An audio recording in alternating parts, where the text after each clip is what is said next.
What's going on, growers? It's James Prigioni coming to you live from Jersey. When it comes to gardening, how much to water is one of those things that's often overlooked regarding its importance. So today, I want to share with you my ideas for watering your garden. Let's go!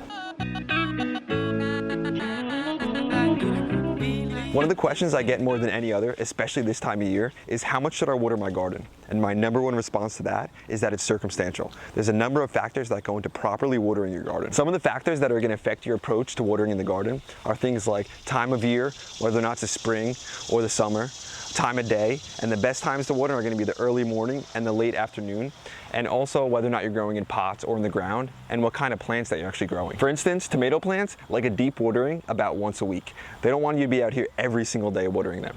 On the other hand, something like a fruit tree, I only water this when I first transplant it out. The reason for that is because I want to encourage the roots to go out and look for their own water. This way the tree gets much hardier, much stronger, and can grow nice and big. But during different times of year, we affect and change how much we water things. If you have got a young fruit tree and it's just putting out fruit, this one's a little different, then you might want to come out and water it as it's holding fruit. This way it has enough water to produce good, healthy, big, juicy fruit. So not only do different times of year, different times of day, different kinds of plants, and even different stages of growth are going to affect your watering plan. One thing that's good to know is your average rainfall for your location. For instance, in New Jersey, we have about 48 inches a year of average rainfall, while the rest of the country only has about 30. Because of my relatively high average rainfall, I water very rarely. Even my tomatoes, I don't water those every single week unless I feel it's necessary. And there are a number of reasons for that. One of them is because I know that rainwater is the best water, especially after lightning storms, because that lightning frees up a lot of atmospheric nitrogen, drops it down, and gives that nitrogen to the plants. Another reason that I rarely have to water my garden has to do with how I grow my plants. When I do, I use a thick wood chip mulch. This does a number of things. It helps keep the soil temperature down, it helps retain moisture, it helps fertilize the plants, and it helps bring in microbiological life. So underneath this fruit tree here, you'll notice I have a thick mulch. One of the ways you can tell how thick it is because these plants right here, these new zucchini, are planted into the dirt, while this is actually my soil level down here. This is how much mulch I have.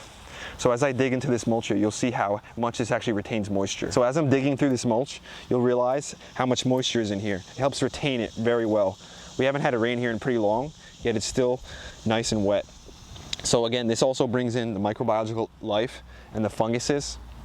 And as we dig down almost to soil level, we'll notice we've got a good moisture content holding that soil together because I have very sandy soil. That's also going to be a big factor on how much you should water, your soil type. If you're like me and you have very sandy soil, you may have to water more often than if you have clay soil. That clay soil is going to pool up some of the water.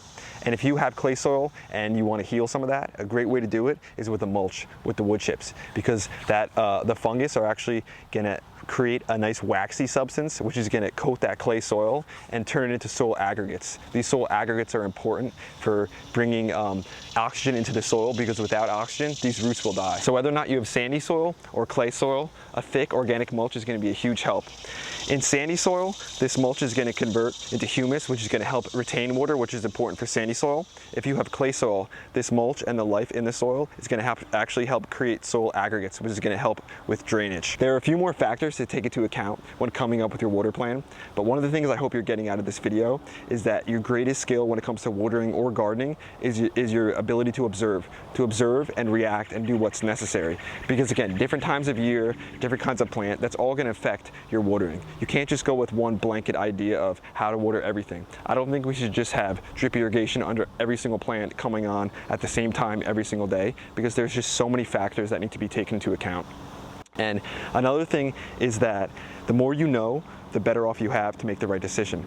So you want to learn as much as you can and take every year and that idea of observing every year and apply what you learned last year into this year. Just don't get paralysis from analysis, as I heard someone say. Make sure you're out there taking action, because that's how we learn the most. I also heard someone say that there's wins and there's lessons. There's no such thing as mistakes as long as we learn from them. So I think that's an important factor also.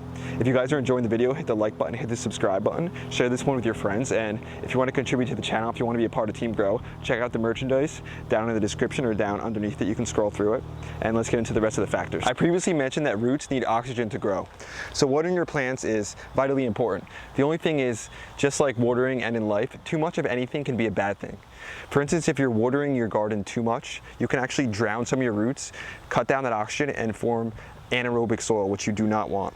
Let me harvest this tomato right here. This is a nice big goldy yellow tomato. And I haven't really watered this thing much, but it still has done excellent. Look at the size of this thing. Nice, big, beautiful tomato. One of my first big beefsteaks, a little cracking right there, which happens when you have sort of a dry spell and then a big heavy rain, which we had here. And you can see nice, beautiful shape to it. And this is what an heirloom tomato looks like. It's got some character to it, as you can see. So believe it or not, you can actually drown your plants with too much water. Like I said, you could cause your soil to go anaerobic, which means without oxygen, as opposed to aerobic with oxygen. When you have anaerobic soil, it's when you get that foul smell. You might be growing a pot, and if you don't cut holes in the bottom of it, if you don't give it drainage, then you'll get that foul, bad smell, that slimy soil. That's not what you want. That will kill your roots off and cause root rot.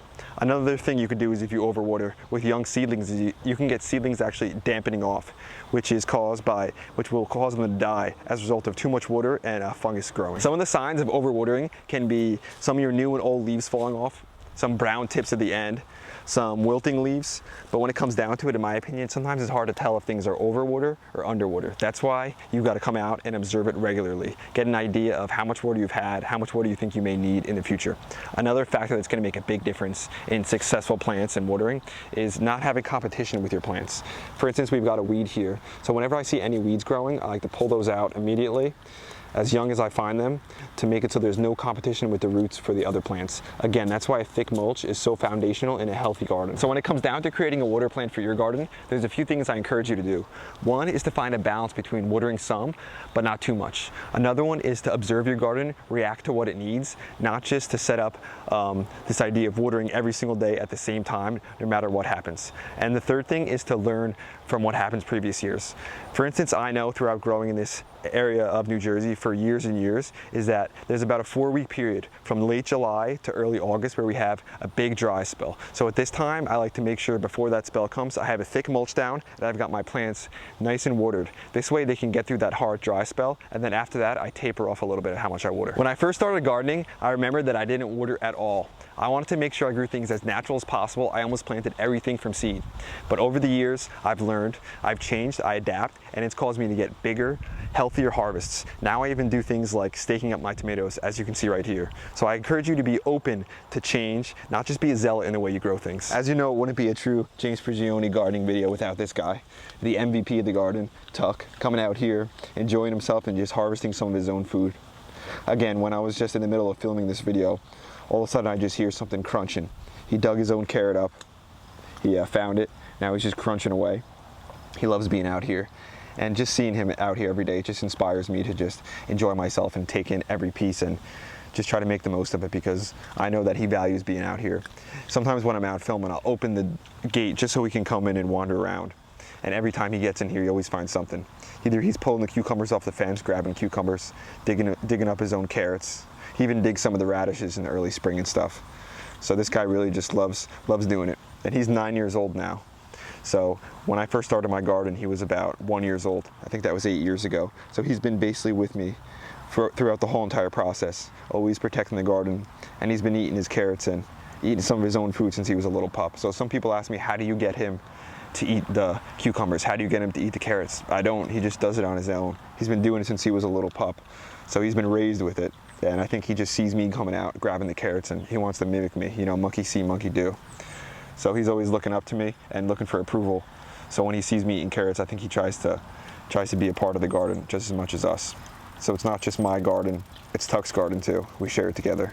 That's today's video, growers. Thanks for watching. I hope you enjoyed it. This is one of the most exciting time of the year for me because the tomatoes are starting to come in heavy, these Jersey tomatoes. We've got some of the goldy yellow like you saw, Rosa de Bern, a bunch of cherry tomatoes, grape tomatoes. We've even got this Costa Luta Genovese, some more goldy yellows over here, cherry tomatoes. So things are really starting to come in, and I'm excited to bring you along for a harvest video of some of this and some of the other stuff. If you want to see that, hit the subscribe button, hit the notification bell. Also check out the merchandise down low. Tuck and James Prigioni, we're back to you real soon. We out.